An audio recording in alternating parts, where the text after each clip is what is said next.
Police were forced to fire several warning shots on Saturday as some civilians launched an attack on the lawmen. The occurrence, which included the throwing of projectiles at the police, left one police vehicle severely damaged.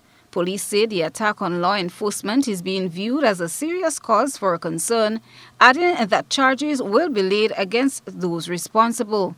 Officer in charge of the Community Relations Department of the Royal Grenada Police Force, Vanny Cohen, explained.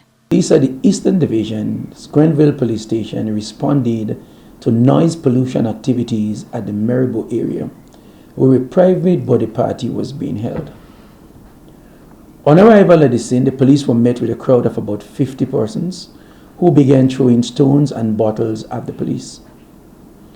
In the process, the police transport was severely damaged, windscreen broken, side glasses damaged, and there were damages to the body of the vehicle.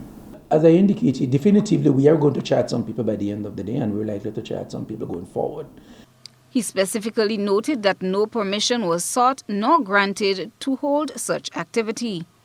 Several individuals are being questioned while others are being pursued as investigations continue, the officer says.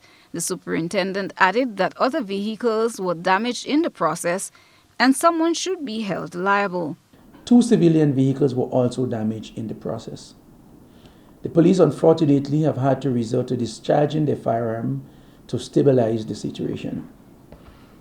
The police officers were injured in the process and was treated and were released for minor bruises.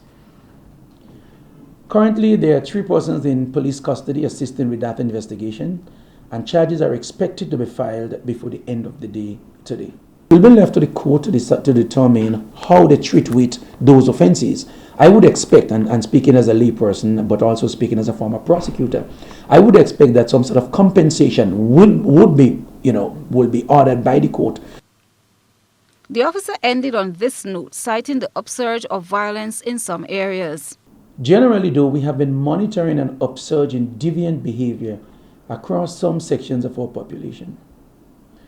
However, we call up for calm and restraint, but we will never surrender our villages to hooligans and thugs who show total disregard for the rule of law and disrespect for law enforcement. Similarly, back in April, police officers were attacked in St. Patrick that left 2 officers injured. 6 individuals were arrested and charged in connection with that incident. Christina John, GBN News.